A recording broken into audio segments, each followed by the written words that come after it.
Greetings, my name is Ev, and today I will be taking a look at this set of acrylic markers from OHUHU. This is their Kahuku range. This set has 120 colors and it is a brush tip. It comes in this hefty carrying bag. If we look on the back, we have a list of all the colors included. They seem to be labeled with a code that is part letter, part number. The letter part reminds me of the way alcohol markers are named. So you have a letter that's usually for a color. Like this here, YR013 would be yellow-red 13. And then like something here, BV518 would be blue-violet 518. The case has a handle here, which is really nice. This is what the front looks like. And then there's a zipper tab. This is what it looks like. You basically have a row of markers in the cover. Then you have one insert that has markers on both sides.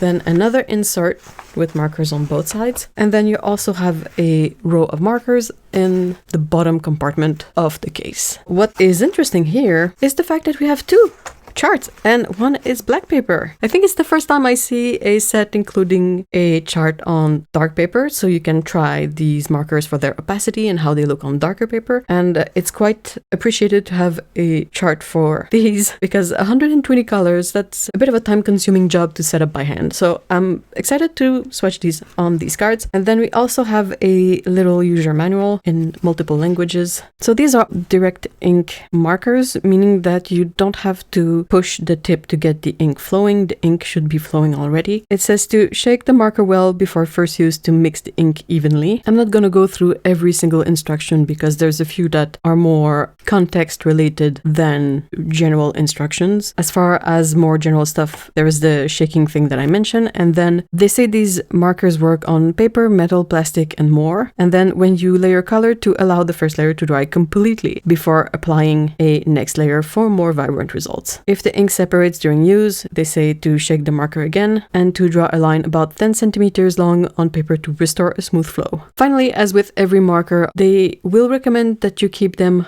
horizontally. If you store them upright, it's gonna affect the performance of the markers. These have shakers in the body of the pen to mix the ink. You have a window that shows you the ink level, and then this is brush, the brand, the range.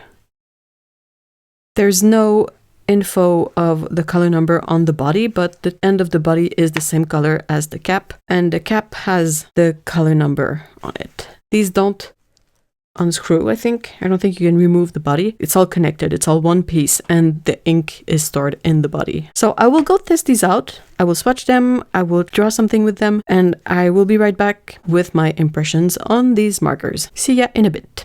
And I'm back with my little test painting. I don't have a whole lot to say about these. They worked out really good. I put my little painting in sort of a little frame just to cover up the outside, give it a bit of a cleaner look. And yeah, I think this worked out really well. The things that I noticed, there's a couple of little details. One of them is that some colors seem to be a bit more glossy when applied and some stay more matte. So you can kind of see how the black here and perhaps the red on the roof are a little bit more glossy. Everything else is very matte, in my opinion. I really like how opaque these are. I was able to do a bunch of layers to go light over dark, dark over light, do multiple passes, and everything added up to the look that I wanted. I really don't have anything bad to say about these. I really like the performance of these markers. I think they work very well, and I had a lot of fun painting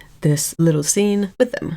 I really like that these come into their own case. It is quite practical. There is a thing that I would do before using the markers is I would take the whole case and,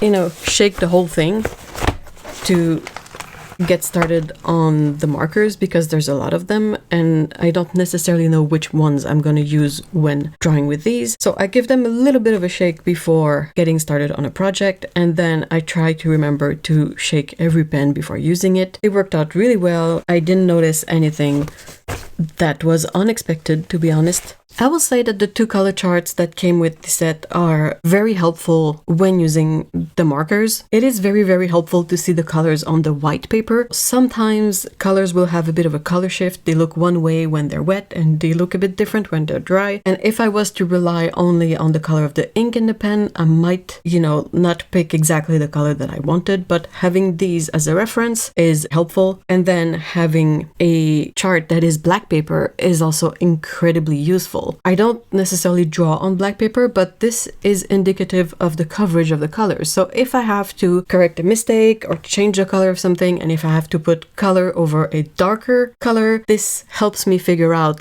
just how opaque my covering color is, and I can then perhaps figure out how many layers I'll have to do. Or if I put the cover on top of the other color first and it's not as opaque as I thought, well, I can refer to this to understand that I'll have to do more than one coat to get the fully opaque cover up. I hope this makes sense. I think that this color selection overall is super interesting. It seems to be, quite good. It's 120 colors, so that's a very respectable number. There are 3 neon-ish kind of colors. They're not super bright fluorescent, but they are still, very bright.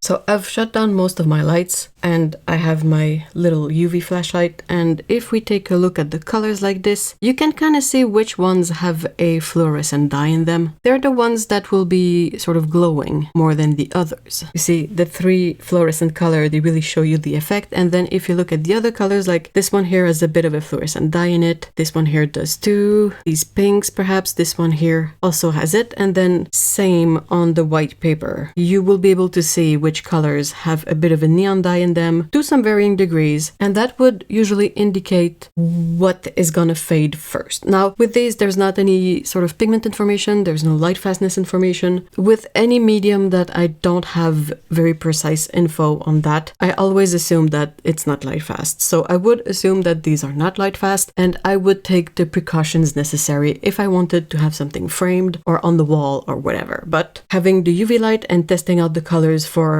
UV reactive dyes, that will show you which color are gonna sort of fade first if you put them in a situation where fading is gonna happen, basically. Also, it is quite fun to see the colors glow up under UV light, I'm not gonna lie. So that's basically my takes and impressions after trying out this set. Perhaps one of the only downsides of this, it's not something that is unique to this set, so I don't think it is unexpected, but it is still worth mentioning. As far as I know, there are no refills available for these. If you look at the pen, it is all in one piece, so when it's empty, it's empty. You have to purchase a new one. At the moment of me recording this video, these are not available open stock. Now that could change, really depends on what the brand decides to do, but again, something to keep in mind. I would say that these are very affordable. It's a huge set, so the price is gonna be bigger, but it is less than $1 per pen, so I don't think it's all that bad. You could also go for a smaller set if you just want to have some colors to try it out and see if you like it. I'll have links and information and everything in the description if you want to check it out for yourself and learn more about these, or perhaps see more of these on the website. I really think these are fun, and I think that them being acrylic is something that could be worked out to function with watercolor, in the sense that you have a waterproof marker and then you have a water-based medium, and there's definitely some play that could happen here. I have yet to,